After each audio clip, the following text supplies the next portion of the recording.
আত্মশুদ্ধির জন্য আমাদের কিছু বর্জনীয় বিষয় আছে, আপনি যদি খুব সংক্ষেপে বলেন। আল্লাহর নিষিদ্ধ যা কিছু আছে সব কিছুকে আমাদের বর্জন করতে হবে। রাসূলুল্লাহ সাল্লাল্লাহু আলাইহি ওয়াসাল্লামকে প্রশ্ন করা হয়েছিল যে ইয়া রাসূলুল্লাহ পাপ কি? আল্লাহ রাসূল বললেন মা হা কাফি সদরিকা, তোমার অন্তরকে যেটা কুলুষিত করে, তোমার অন্তরে উসখুস লাগে এবং তুমি চাও না যে মানুষ এটা দেখে ফেলুক, এটাই হচ্ছে পাপ। এজন্য আমার মনে যেটা আসবে সন্দেহ তৈরি হবে যে এই কাজটা অন্যায়, এই কাজটা পাপ, এই কাজটা আল্লাহর অসন্তুষ্টির কাজ, সেটাই আমাকে বর্জন করতে হবে। দ্বিতীয় হচ্ছে রোজার যে মূল উদ্দেশ্য, যেটা আমরা সবাই আয়াতে জানি, কুতিবা আলাইকুমুস সিয়াম কামা কুতিবা আলাল্লাযিনা মিন ক্বাবলিকুম লাআল্লাকুম তাত্তাকুন। আশা করা যায় তোমরা তাকওয়ার গুণ অর্জন করতে পারবে, মোত্তাকি হতে পারবে।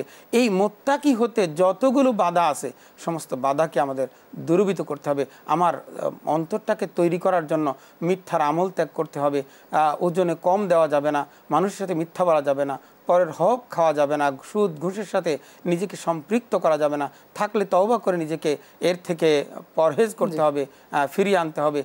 সর্বোপরি আমরা কাউকে কষ্ট দেব না, কারণ আজ-জুলমু যুলমাতুন ইয়াউমাল কিয়ামা, জুলুম হবে কিয়ামতের দিন অন্ধকারের কারণ।